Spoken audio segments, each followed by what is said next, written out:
Dilansir dari Glora.co, Wakil Gubernur Jawa Barat UU Ruzanul Ulum meminta publik untuk menunggu hasil pemeriksaan terkait siswa SMK di Ciamis yang meninggal sehari setelah divaksin. Hal tersebut diungkapkan UU ketika melayat ke rumah Cahyono, siswa SMK yang meninggal dunia usai menjalani vaksinasi COVID-19.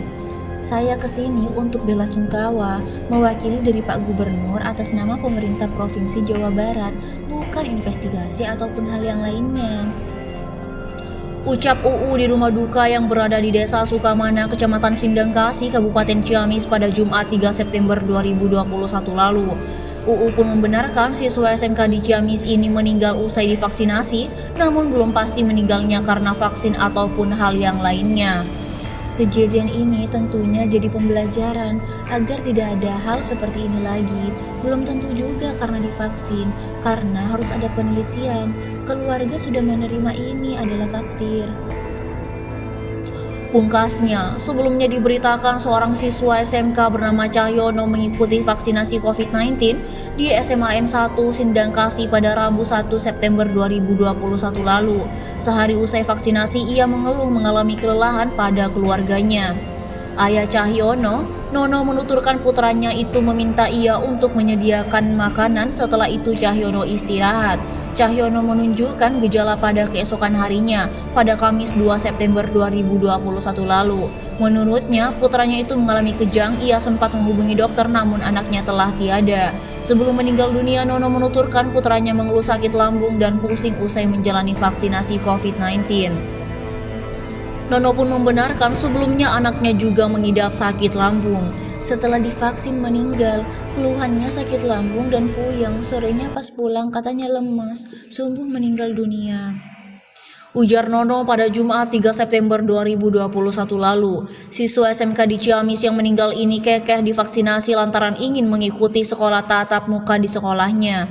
Katanya kalau tidak mengikuti vaksinasi harus belajar daring lagi. Anak saya ingin sekolah jadi ikut vaksin. Kata Nono. M. Rizal Abdillah, Kepala SMK Galuh Rahayu Sindangkasih, menyatakan pihak sekolah tidak memaksa siswanya untuk mengikuti vaksinasi. Ia menyatakan sebelum kegiatan, sekolah menawarkan terlebih dahulu kepada siswa yang mau mengikuti vaksinasi. Kami tidak memaksa siswa sedikit pun, bahkan siswa yang punya penyakit bawaan kita tidak izinkan untuk mengikuti vaksin. Tapi mereka antusias mendapat vaksin karena semangat ingin sekolah tatap muka. Ucapnya, ketika proses vaksinasi pun menurutnya sudah sesuai dengan SOP, mulai dari pendataan, screening hingga suntik vaksin, dan juga anak yang menangis gegara tidak lolos saat screening. Menurut Rizal, dari 364 orang siswa, sebanyak 306 yang mengikuti vaksinasi. Sisanya karena ada yang tidak mau dan memiliki penyakit bawaan seperti lambung dan asma. Sementara itu, diberitakan secara terpisah oleh solopos.com, Kabid P2 Dinkes Ciamis Harun Al-Rashid membenarkan adanya siswa SMK yang meninggal dunia seusai divaksinasi. Namun pihaknya belum bisa memastikan penyebab meninggalnya siswa tersebut. Kami mendapat laporan dari pihak sekolah. Kami langsung mendatangi rumah duka dan melakukan asesmen. Di sana kita memastikan vaksin diberikan atau tidak, screening dan lainnya sesuai SOP atau tidak. Untuk hasilnya dibawa ke Komda KIPI atau kejadian ikutan pasca imunisasi Jawa Barat. Tutur Harun. Menurut penjelasan dari orang tua, Harun mengatakan siswa tersebut memang mengalami sakit lambung. Dia menjelaskan kegiatan vaksinasi tersebut digelar oleh Dokes Polres Ciamis dan kejadian ini pun sudah ditangani. Untuk hasil asesmen dibawa ke Komda KIPI Jabar, ucap Harun.